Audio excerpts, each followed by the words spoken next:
오늘 신명기 8장 1절에서부터 10절에 있는 말씀을 의지로 해서요, 광야 길의 교훈이라는 말씀의 제목으로 은혜 나누도록 하겠습니다. 2절에서 그랬죠. 2절 보시면 내가 내 하나님 여호와께서 이 40년 동안에 너로 어느 길을 걷게 하셨다고요? 광야의 길을 걷게 하신 것을 기억하라. 이 말씀을 의지해서 광야의 길의 교훈, 광야의 길의 교훈이라는 말씀의 제목으로 주일 오전 예배 시간 은혜 나누도록 하겠습니다. 제목을 한번 따라서 해보세요. 광야 길의 교훈. 광야의 길의 교훈. 광야의 길을 걸어가게 하셨어요. 하나님께서 이스라엘 백성들에게. 본문의 말씀에서 모세는 이스라엘 백성들을 광야의 40년의 길을 걸어가게 하신 그 이유가 무엇일까? 그것을 회상을 하면서 하나님께서 광야 생활을 주신 이유, 그것을 잘 깨닫고 생각해 보라는 겁니다. 회상해 보라는 거예요. 그들에게 이와 같은 어려운 일들을 주신 이유가 뭘까? 그들을 바른 길로 인도하시기 위한 하나님의 징계였고, 또 다른 한편으로는 하나님께서 마침내 풍성한 은혜의 복을 주시기 위한 하나님의 섭리 가운데 하나였습니다. 그러므로 너희 이스라엘 백성들은 하나님께서 이 광야의 길을 걷게 하신 것, 이것을 깊이 깨닫고 하나님의 말씀을 지키고 그분을 경외하고 그분의 말씀을 잘 지켜서 결국에는 마침내는 그들이 복받고 살아가기를 원해서 이와 같이 권면하고 있는 말씀이에요. 지금의 이 시대가 참으로 우리 인생의 길, 또 우리 대한민국의 길이 광야의 길을 걸어가는 것 같아요. 어려운 이 시대를 만나서 하나님께서 어떻게 하시면 마침내 우리에게 복을 주실까? 이 말씀을 통해서 우리 자신을 좀 돌아보고 이 말씀을 통해서 은혜를 받아야 되겠습니다. 첫 번째, 광야 길의 교훈. 광야의 길은 어떤 길인가? 첫 번째는 겸손해지는 길이라고 얘기하고 있어요. 겸손해지는 길. 1절과 2절 먼저 한번 읽어보세요. 1절, 2절. 내가 오늘날 명령하는 모든 명령을 너희는 지켜 행하라. 그리하면 너희가 살고 번성하고 여호와께서 너희의 열조에게 맹세하신 땅에 들어가서 그것을 얻으리라. 네 하나님 여호와께서 이 40년 동안에 너로 광야의 길을 걷게 하신 것을 기억하라. 이는 너희를 낮추시며 너를 시험하사 네 마음이 어떠한지 그 명령을 지키는지 안 지키는지 알려 하심이라. 예. 첫 번째 광야의 길의 교훈은 겸손해지는 길이에요. 겸손해지는 길. 하나님은 성도가 낮아지고 겸손해지기를 원하셔요. 교만하기가 절대로 하나님은 원하시는 게 아니에요. 이스라엘 백성들이 40년 동안 광야 생활을 하신 이유가 뭔가? 그들이 교만했기 때문에 겸손하게 만들기 위해서 광야의 길을 걸어가게 하신 거예요. 이를 위해서 하나님께서는 본문의 말씀에서 보게 되면 1절과 2절에서 두 가지를 행하셨어요. 첫 번째는 2절 상반절에서 있는 것처럼 내 하나님 여호와께서 이 40년 동안에 너로 광야의 길을 걷게 하신 것을 기억하라. 이는 너를 어떻게 하셨다고요? 낮추셨습니다. 낮추셨어요. 지극히 낮추셨어요. 하나님께서 이스라엘 백성들로 하여금 40년의 광야의 길을 걷게 하신 첫 번째 목적이 뭐였는가?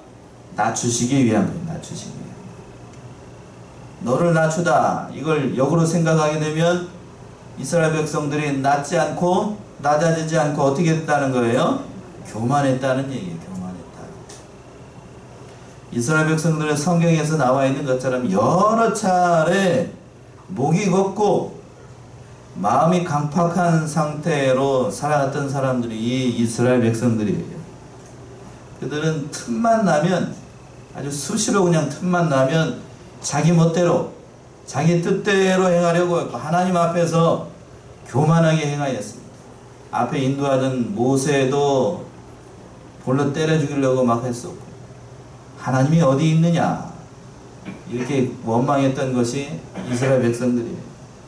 하나님의 인도를 잘 받고 하나님의 말씀을 먼저 순종해야 될 그 백성들이 하나님의 인도자를 불신하고 하나님의 말씀을 듣지 않고 그렇게 했던 것이 이스라엘 백성들이 한두 번이 아니었습니다. 하나님의 뜻을 꺾으려고 했고 참 안타까운 일이 안타까운 일. 결국 그로 인해서 이스라엘 백성들은 몇 달이면 곧장 가게 되면 몇 달이면 갈 수 있는 그 길을 이스라엘 백성들은 몇 년을 돌아가게 돼요? 40년을 돌아가게 됩니다. 40년. 이러한 일을 자초하게 된 건 그들이 낮아지지 않고 교만했기 때문에 하나님은 원망하고, 이렇게 하나님께서 하나님 앞에서 교만히 행하는 그들을, 자기 고집대로 행하는 것을 하나님께서 가만 보시지 않고 그 교만한 마음을 꺾기 위해서, 낮아지도록 하기 위해서, 물론 범죄의 결과이기도 하지만 40년의 그 생활, 광야의 길을 걸어가게 하신 거예요. 성경은 분명히 증거를 하고 있습니다. 잠언에서도 보시면 교만은 패망의 선봉이요 거만은 넘어짐의 앞잡이다 라고 말씀하고 있어요. 그러니까 교만하게 되면 너무나도 분명하게 성경이 증거한 것처럼 망합니다. 교만하면 망해요. 그러니까 이처럼 겸손이라는 것은 하나님 앞에서 당연히 성도들이 마땅히 취해야 될 그러한 마음이고, 또 그것이 하나님의 마음을 움직여서 긍휼의 은혜를 받을 수 있는 비결이 겸손이라고 하는 거예요. 하나님은 겸손한 자를 긍휼히 여기시고 그 겸손한 자를 통하여서 하나님의 일을 해 나가십니다. 이사야 57장을 한번 가보세요. 이사야 57장 15절. 이사야 57장 15절.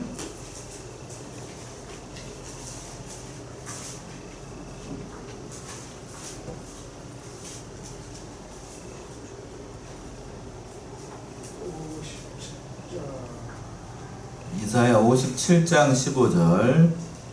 지존 무상하며 영원히 거하며 거룩하다 이름하는 자가 이같이 말씀하시되, 내가 높고 거룩한 곳에 거하며 또한 통일하고 마음이 겸손한 자와 함께 거하나니, 이는 겸손한 자의 영을 수성케 하며 통일하는 자의 마음을 수성케 하려 함이라. 예, 하반절에서 그랬죠. 또한 통회하고 마음이 어떠한 자와 함께 하신다고요?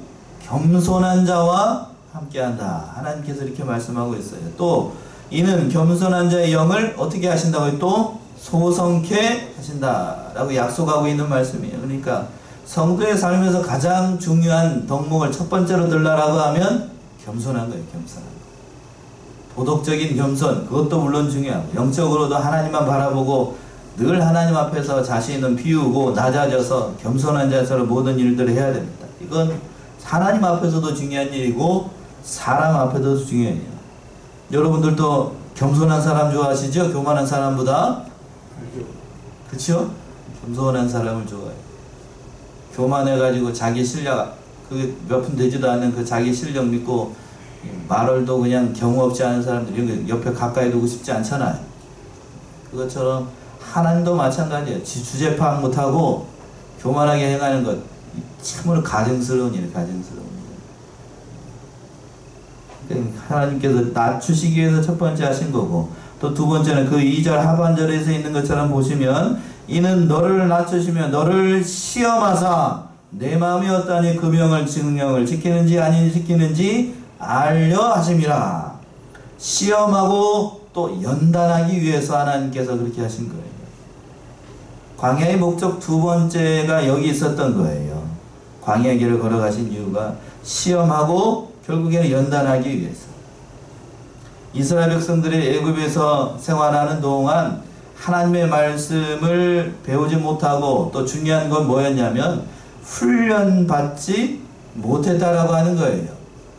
훈련받지 못한 군사, 나가봐야 전쟁에서 어떻게 되죠? 죽어요. 죽어. 죽는다. 100이면 100 다 죽어요. 다 100이면 100. 그러니까 훈련받을 때는, 죄송해요 이렇게 표현해서 세상 말로 빡시게 받아야 돼요? 아니면 대충 받아야 돼요? 예. 앞에처럼 받아야 되죠? 당연한 거 아니겠어요? 그렇다라고 하면 여러분들이 영적으로 하나님 앞에서 마귀와 싸우기 위해서 훈련을 세게 받아야 되겠어요? 아니면 그냥 대충 받아야 되겠어요? 얘기해 보세요. 세게 받아야 돼요? 아니면 대충 받아도 돼요? 세게 받아야 되겠죠? 예. 그러니까 하나님께서 세게 받으시라고 이렇게 어려운 일들을 우리에게 주신 줄로 모르겠어요. 지금 이 시간에도 우리가 마스크 쓰고 예배를 드리고 또 2m씩 떨어져 앉고 그래야 예배를 드릴 수가 있게 됐습니다.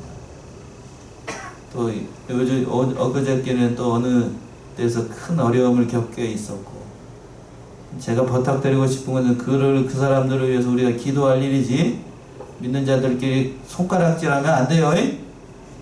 아셨지요? 예, 손가락질한 대상이 아니고 자비와 긍휼을 베풀어 달라고 기도할 대상이지 손가락질 대상이 절대로 아니에요. 사람의 이 믿는 사람이 마음이 강팍해지면 안 됩니다. 강팍해지면. 그러니까 우리가 이 사실을 명심하고 늘 불쌍히 여기는 마음을 가지고 낮아져서 하나님께서 우리에게 잘못했기 때문에 우리가 그동안 믿는다고 하면서 모양만 내고 하나님 앞에 순종하지 못한 것들이 있기 때문에 하나님께서 우리를 연단하시고 또 훈련하기 위해서 우리를 만드시기 위해서 우리에게 이러한 어려움을 주셨다라는 것을 깨닫고 위에서 기도해야 됩니다. 맞아요? 제가 이제 어제도 말씀을 준비하다가 그렇고 또 이게 코로나가 장기화되면서 이 댓글 단 걸 보니까 인터넷 검색을 하면 댓글이 다 검색이 되잖아요. 아주 그냥 읽기가 민망할 정도로 그냥 욕설 가까운 댓글을 달아주는 것들이 많이 있어요. 참 이 배운 사람들인지 한번 찾아가서 이 면담을 한번 해보고 싶다고. 면담을. 얼굴이 안 보이니까 그런 말을 쓰겠죠. 말로는 못하고 글로 남기는 거. 그러니까 요즘 사람들이 그런 얘기도 해요. 댓글 달 때 자기 실명을 앞에다 결혼하자. 저는 거기에 동감해요. 댓글 달 때 뭐를 달아야 된다고요? 자기 이름, 아이디만 필요하지 말고 실명을 앞에다 거론하게끔 해야 돼요. 그래야 그런 댓글을 함부로도 안 달지.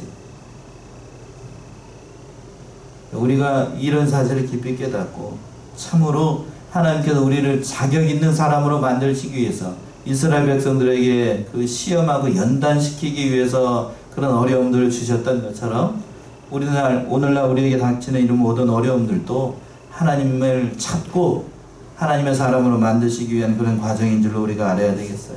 예수님께서도 요단강에서 세례를 받으시고 성령이 충만해가지고 모든 일들을 감당을 할 때에 첫 번째로 하신 일은 성령이 이끌려가지고 광야에서 40일 동안 금식 기도했습니다.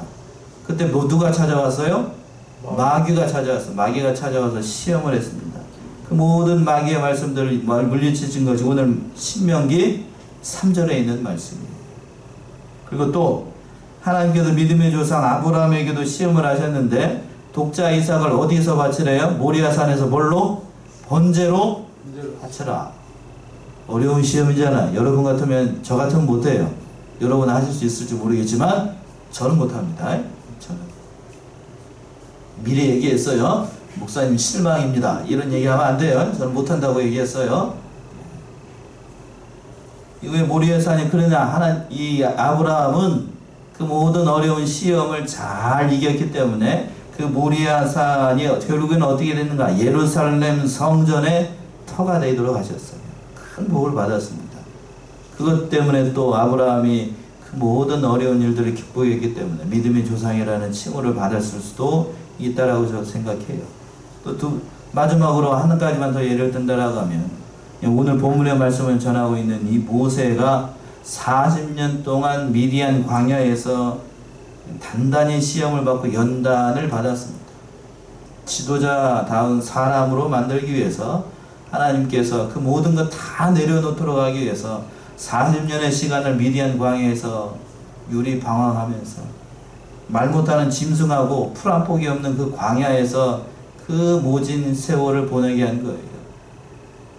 장인의 양을 쳤다라고 되어 있죠. 성경에 보게 되면. 그렇죠? 말 못하는 양들하고 발맞추고 있으니 얼마나 자기 신세가 처량하고 안심스럽고 그렇겠어요. 애굽에서는 바로의 공주의 아들이라고 하면서 모든 것을 다 누렸는데 여기에서 미디안 광야에서는 말 못하는 짐승 매 하는 뭐하고 양하고 같이 발맞추고 있으니 인간적인 관점으로 보게 되면 참으로 안 되지요. 그러나 그 모든 과정이 하나님의 백성들을 인도할 지도자로 훈련시키는 그런 과정이었어요. 저와 여러분들도 마찬가지예요. 우리네 인생의 길이 하나님께서 하나님의 자녀다운 사람으로 만들기 위한 훈련의 과정이에요. 훈련의 과정. 그러니까 우리가 이 사실을 깨닫고 잘 해야 됩니다. 결국에는 하나님께서 그것을 통하여서 큰 복을 뒤에 가서 보시면 더 주시게 되잖아요.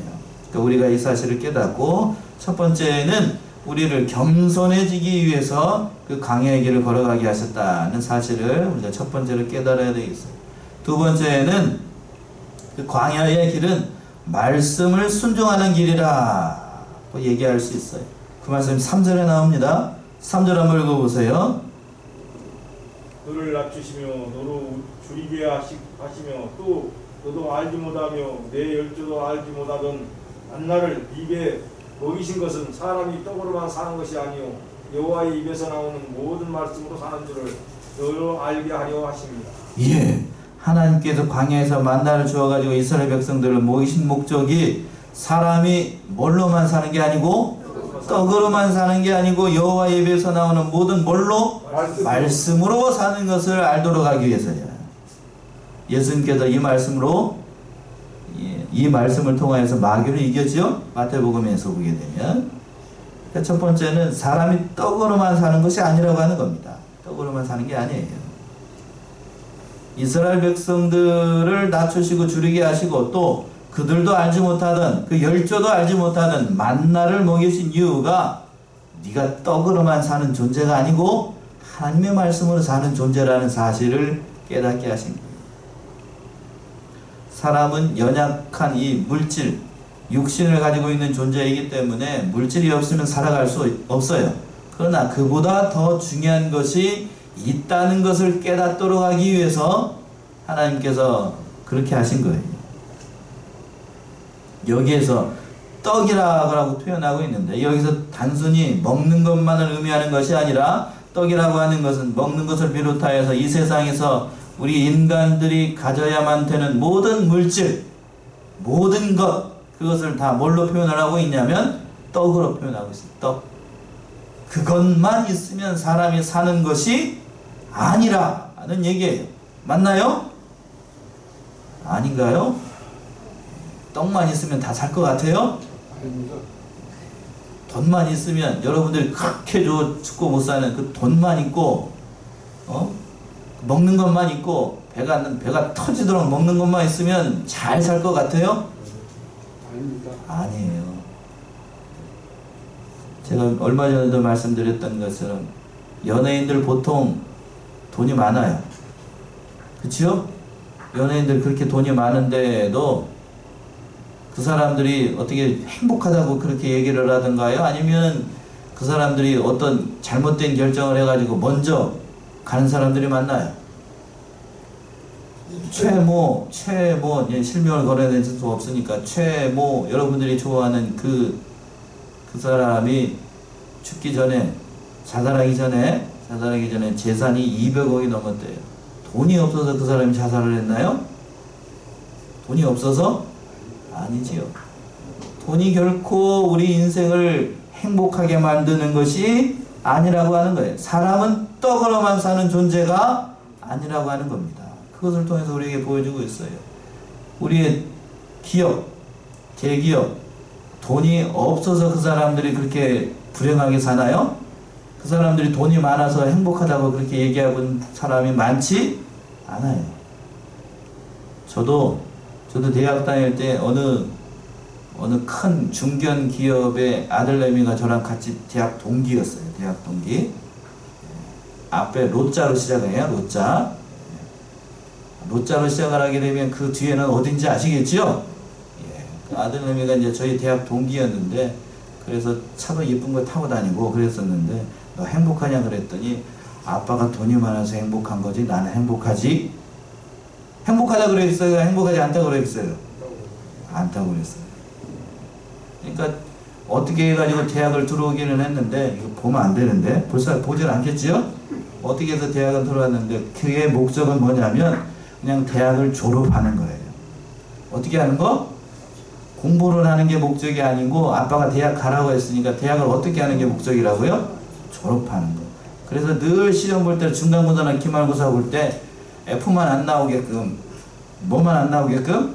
F만 안 나오게끔 야 누구누구야 오늘 시험 나오는 거 그 한 문제만 알려줘. 그럼 교수님한테 가가지고 그 F 안 나오게 할 테니까 그거 해가지고 그렇게 해서 결국에는 몇 학기 꾸려가지고 졸업을 했을까요? 못했을까요? 했어요. 그래서 아버지의 회사를 물려받는 게 자기는 목표래요. 그렇게 인생을 살았습니다. 이게 죄송한데 이거 편집해야 되겠다. 볼 일이 없으니까 그러지 않아도 될지 모르겠지만 그러니까 사람이 뭘로만 사는 게 아니라고요? 떡으로만 사는 게 아니에요. 두 번째 그랬죠? 여호와의 입에서 나오는 모든 말씀으로 사는 존재라고 하는 거예요. 사람은 떡만 있어서 살 수 있는 존재가 아니라고 하는 겁니다. 사람 육신덩어리 몸뚱아리만 위해서 사는 존재가 아니라고 하는 거예요. 그보다 더 중요한 우리 마음속에는 뭐가 있어요? 영이 있어요. 영. 하나님의 형상을 닮은 그 영이 살아야 결국 우리는 살아갈 수 있는 존재라고 하는 겁니다. 그러니까 광야에서 사는 것도 떡만 있으면 사는 것이 아니고 우리는 인생길에서 떡만 있으면 살아가는 것이 아니고 사람은 당연히 누가 있어야 살아가는 거라면 하나님이 있어야 되고 그 하나님의 말씀을 지키는 것이 있어야 인생이 살아갈 수 있다는 거예요. 그게 없으면 사람은 사는 것이 살아도 사는 것이 아니라고 하는 거예요. 오늘날 이렇게 어려움 당해보니까 여러분들이 좀 이해가 되시나요? 그래서 하나님의 말씀을 잘 믿고 잘 순종하는 것. 그 길이 참으로 영이 사는 길이에요. 이사야 55장 2절 한번 보세요. 이사야 55장 2절 뭐라고 표현을 하고 있나? 이사야 55장 2절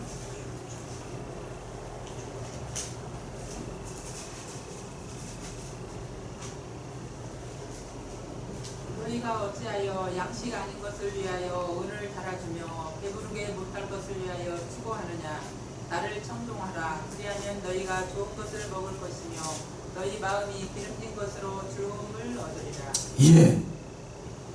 너희가 어찌하여 양식 아닌 것을 위하여 은을 달아주며 배부르게 못할 것을 위하여 수고하느냐. 누구를 청종하라고요? 나를 청종하라. 하나님을 따르는 길이 결국 사는 길이라고 하는 거예요. 오늘 현대 기독교인들이 영보다도 믿음보다도 말씀보다도 하나님보다도 뭐가 더 중요하다고 생각을 하냐면 돈이 더 중요하고 물질이 더 중요하고 미래보다는 현실이 중요하다고 생각하는 사람들이 많아요. 많다고요. 그러니까 오늘날 이 시국에서도 그러나 이 본문의 말씀에서 보게 되면 분명히 증거하고 있어요. 사람은 뭘로만 사는 존재가 아니라고요? 떡으로만 사는 존재가 결코 아니에요. 이걸로 치면 믿음이고 뭐고 아무것도 아니에요. 그러니까 이 하나님의 말씀으로 우리가 산다는 사실, 말씀을 순종해야만 그 모든 육신에 필요한 것도 주신다라고 약속하고 있어요. 마태복음에 그랬지요? 너희는 먼저 그의 나라와 그의 의를 구하라. 그리하면 이 모든 것을 너희에게 주시리라 라고 예수님께서 말씀하셨던 거죠. 하나님의 뜻, 하나님의 말씀을 찾는 것이 우리 육신이 사는 길이에요. 결국에는 그 말씀을 순종하는 것을 가르치기 위해서 광야의 길을 두 번째로 걸어가게 하셨고, 마지막으로 세 번째는 마침내는 복을 주시는 소망의 길이에요. 마침내는 뭐를 주신다고요? 복을 주셔요. 복을 주셔요. 그 말씀이 4절부터 증명을 하게 되는데, 결국에는 40년의 광야 생활을 통해서 그 백성들이, 물론 1세대들은 다 죽었어요. 여호수아의 갈렙면 빼놓고. 그러나 그 다음 세대가 그 이스라엘 가나안 땅으로 들어가서 복받는 민족이 되었습니다. 4절에서도 그랬어요. 4절 뭐라고 표현하고 있나요? 4절. 이 40년 동안에 네 의복이 헤어지지 아니하였고 네 발이 부르지 아니하였느냐. 예, 유대 광야에서 40년 동안 생활을 할 때에 하나님께서 복을 주셔가지고 의복이 어떻게 해지지 않고 헤어지지 않고 발이 또 어떻게 됐어요? 부럽지 아니했습니다. 오해의 소지가 있어서 미리 말씀드리는데, 내 의복이 헤어지지 않았다라고 이 말씀을 보게 되면, 이 성경의 번역이, 개혁 성경의 번역이 좀 잘못 이해하게 되면 하나님께서 신기한 기적을 베풀어져 가지고 옷 한 벌 입고 나왔는데 그 옷이 그냥 헤어지지도 않고 그냥 주구장창 그 옷만 입고 그냥 그랬다는 얘기일까요? 제가 옷 한 벌 입고 있잖아요. 양복이 한 벌 40년 동안 입고 그냥 한 번도 안 벗고 그냥 빨지도 않았는데 냄새도 안 나고 하나님께서 그렇게 해주셨다는 건가요? 그 얘기 아니라는 거 아시지요? 이 옷이 헤어져 가지고 못 입을 때쯤 되면 하나님께서 어떻게 해주셨다고요? 새 옷을 주셨다는 얘기예요. 그 얘기입니다. 그 얘기. 또 뭐라고 그랬어요? 또 하반절에 써보시면 내 발이 부르트지 아니하였다 라고 말씀하고 있는데, 장거리 여행을 하다가 보게 되면 신발 맞지 않으니까 발이 어떻게 되기가 쉽죠? 부르트기가 쉬워요. 제가 어렸을 때에는 십리길이면 몇 길이죠? 한 4km 돼요. 거기에서 이 십리길을 걸어 다녔습니다. 걸어 다녔어. 학교 다닐 때. 여러분들도 그렇게 다니셨겠지만. 그런데 요즘 아이들은 세상에 여기서 여기 다리 하나 건너가면 되는 초등학교 길도 어떻게 해야 돼? 차 타고 모셔다 줘야 돼. 모셔다 돼. 그렇게 안 하면 또 학교에서도 이상한 부모라고 해가지고 고발할 수도 있어. 이상한 사회를 살고 있는데 아무튼 이 정상은 아닌 것 같아요. 그러니까 좋은 건 아닌 것 같아요. 그 얘기를 하자는 게 아니고, 부럽지 않았다라는 말씀도 하나님의 특별하신 보호하심을 통해서 이스라엘 백성들을 보호하시고 함께 하셨다는 말씀이에요. 그러니까 부럽지 않았다는 얘기는 신발 한 켤레, 앞에서도 말씀하는 것처럼 신발 한 켤레, 집신 한 켤레 딱 신고 있는데 그 집신이 그냥 떨어지지도 않고 그냥 다 헤어지지도 않고 그렇게 해주셨다는 게 아니고, 집신이 떨어질 때쯤 되면 하나님께서 어떻게 해요? 다른 방법을 통해서 새 집신을 주셨다는 얘기예요. 우리식으로 표현하면 그렇다는 얘기입니다. 그만큼 하나님의 말씀을 순종하는 자들은 하나님께서 광야의 길을 걸어가면서 불구하고 그 모든 것들을 하나님께서 공급해 주셨다는 얘기예요. 그리고 또 중요한 사실이 2절에 이제 5절과 6절에서 보시면 하나님께서 징계를 하셨는데, 제가 오늘 말씀에서 가장 중요하게 생각하는 것이 이 부분인데, 5절과 6절 한번 읽어보세요. 5절 6절. 너는 사람이 그 아들을 징계함 같이 네 하나님 여호와께서 너를 징계하시는 줄 마음에 생각하고 네 하나님 여호와의 명령을 지켜 그 도를 행하며 그를 경외할지니라. 예. 사람이 그 아들을 징계함 같이 하나님께서 바른 길로 인도하기 위해서 하나님께서 그 광야의 길을 걸어가도록 하셨다는 얘기입니다. 아멘이신가요?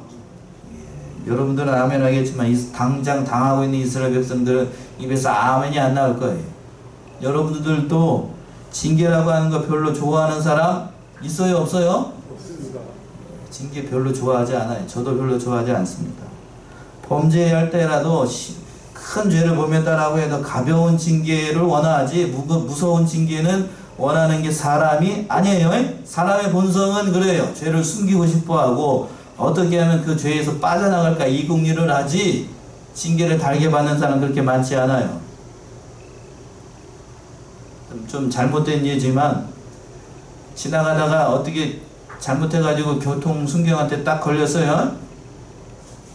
뭘 잘못을 해가지고 신호위반을 했더니 뭐를 하더니 교통순경한테 보통 딱 걸렸어요. 그러면 교통순경한테 그 당시에는 뭐라고 그랬냐면, 보통 열이면 여덟하고 뭐라고 그랬냐면 봐주세요. 뭐요? 봐주세요 합니다. 봐주세요. 아니면 뭘로? 싼 걸로. 뭘로? 여러분들이 저기 운전을 안 해보셨는 모양이지? 싼 걸로 끊어달라고 얘기해. 싼 걸로. 그만큼 뭐를? 법을 위반했음에도 불구하고 징계는 어떻게 받으려고? 가볍게 받으려고 생각하는 것이 사람의 생각이라고 하는 거예요. 이스라엘 백성들도 마찬가지고 저와 여러분들도 마찬가지입니다. 그러나 죄를 가볍게 여겨서는 결코 사람이 바로 되지 못합니다. 사람이 바로 되지 못해요. 그래서 이것을 모두 아시는 하나님께서 그 징계를 주셨는데, 징계를 왜 주시는가? 사람을 만들기 위해서. 사람을 만들기 위해서. 아픈 마음이지만 하나님께서, 그러니까 참된 징계는 사람을 사랑하기 때문에 주시는 거예요. 나와 아무런 관련이 없는 사람이 죄를 보면서, 그러면 그냥 놔둬요. 내 자식이 아니고 내가 아는 사람이 아니기 때문에 하든지 말든지. 망하든지 말든지 참견을 안 한다고요. 그러나 내가 사랑하는 아들이고 내가 사랑하는 성도들이고 내가 사랑하는 사람이라고 하면 당연히 하기 싫은 말도 하는 거예요.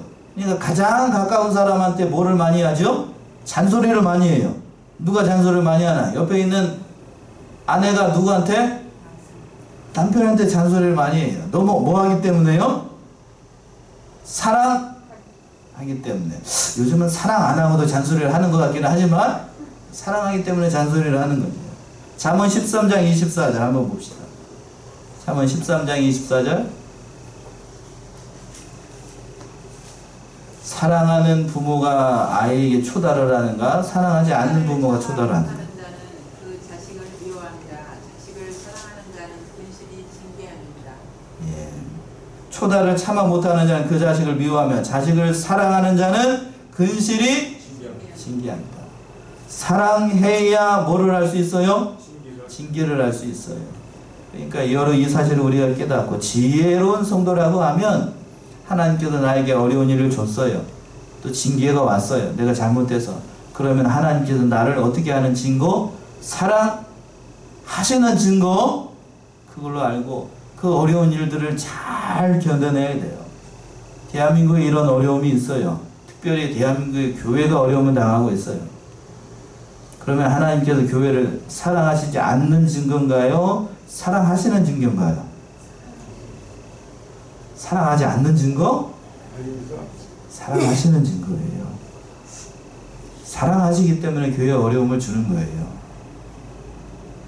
참으로 그동안 하나님 앞에 우리가 믿노라 하면서 제대로 하지 못하고 1000만이네 1200만이네 교만해가지고 그냥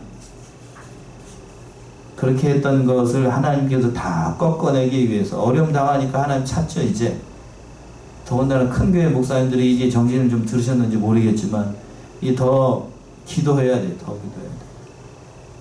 서울과 경기도에 이렇게 많은 환자가 나타나는 이유가 뭘까? 거기에 있는 많은 사람들이 뭐를 제대로 안 하기 때문에 더 하나님 앞에 회개하지 않고 바로 하지 않으니까 더 어려움 당하게 하시는 거예요. 정신 차려야 됩니다. 우리가 이럴 때일수록 더 정신 차리고 하나님 앞에서 이 어려운 일들을 주는 이유가 뭘까? 하나님의 징계의 손길이 올 때에 그것을 바로 우리가 깨달아야 돼요. 바로 깨닫고 하나님 앞에 우리가 바로 해야 됩니다. 꼭 이런 얘기를 할 때에는 잘못하는 사람보다 잘하는 사람이 뭐를 맡더라? 매를 맡더라. 더 잘하라는 얘기입니다. 더 잘하라는 얘기. 그래서 결국에는 마침내 하나님께서 그 징계를 통하여서 그 모든 연단의 과정을 잘 통과하게 되면 7절에서부터 10절에 있는 것처럼 순종하는 자들에게, 그 말씀을 따르는 자들에게, 하나님을 찾는 자들에게 마침내 뭐를 주셔요? 복을 주십니다. 그 말씀이 7절부터 나와요. 7절부터 한번 읽어보셔요. 이 하나님 여호와께서 너로 아름다운 땅에 이르게 하시나니 그곳은 골짜기든지 산지든지 심해와 분천함과 샘이 흐르고 밀과 보리의 소산지요 포도와 무화과 석류와 감람들의 나무와 꿀의 소산지라. 너에서 먹는 식물의 결핍함이 없고 내게 아무 부족함이 없는 땅이며 그 땅의 돌은 철이요 산에서는 동을 캘 것이다. 10절까지요. 내가 먹어서 배불리고 네 하나님 여호와께서 복토로 내게 주셨음을 인하여 그를 찬송하리라. 예, 순종하는 자에게 이렇게 복을 주신다고 하는 겁니다. 아멘이신가요? 네. 16절 한번 읽어보세요. 넘겨서 16절은 뭐라고 표현을 하고 있는가? 16절.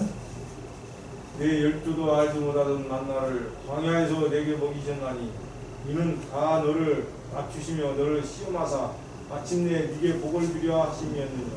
예, 하나님의 본심이 이거예요. 16절 하반절에서 그래서 16절 다시 읽어보시면 내 열조도 알지 못하던 만나를 광야에서 네게 먹이셨나니 이는 다 너를 낮추시며 너를 시험하사 마침내 내게 뭐를 주신다고요? 복을 주시려고. 대한민국의 어려움을 주신 이유, 교회에 어려움을 주신 이유가 뭘까? 마침내 내게 뭐를 주시려고? 복을 주시려고.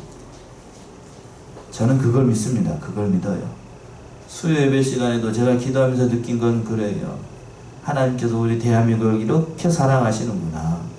마지막 21세기 선교의 국가로 대한민국을 하나님께서 택하셨는데 그 선교의 나라가 바로 하지 못하니까 하나님께서 이런 어려움을 주셔요. 너희가 정신 차려야 된다. 내가 누구를 데리고 이 백성, 이 세계에 있는 모든 사람들을 다시 전도의 나라로 세우겠느냐. 하나님께서 대한민국을 선택을 하셨는데 그 대한민국이 지금 오염되고 죄로 물들고 교만해지고 거만해지고 하나님 앞에 바로 하지 못하니까 이런 어려운 일들을 주시는 거예요. 우리가 하나님 앞에 바로 서면 더 좋게 해주실 걸로 믿어요. 우리가 문제는 뭔가? 우리가 바로 하지 못하는 게 문제지. 바로 깨닫고 하나님 앞에 바로 하면 반드시 내게 복을 주신다 라고 약속하고 있어요. 이 말씀처럼 우리가 하나님 앞에 진실되게 살아가면 늘 하나님의 은혜가 풍성히 꺼지지 않는 불꽃처럼 이렇게 다시 일어날 거로 믿어요. 오늘 광야의 길의 교훈, 참으로 우리 인생의 길, 지금 자꾸만 우리나라가 당하고 있는 이 길, 또 우리 교회가 당하는 모든 것들이 이스라엘 백성들이 40년의 광야의 길을 걸어가는 것과 같아요. 참으로 낮추시고 또 시험하고 연단해서 마침내는 복을 주시려고 하는 하나님의 크신 섭리 가운데 있는 일인 줄 알고 우리가 이 어려운 일들을 하나님 바라보고 말씀 순종하고 하나님을 경외함으로 모든 어려움들을 이겨나가는, 그리하여서 마침내 복을 받는 저와 여러분들이 다 되셔야 되겠습니다. 기도하겠습니다.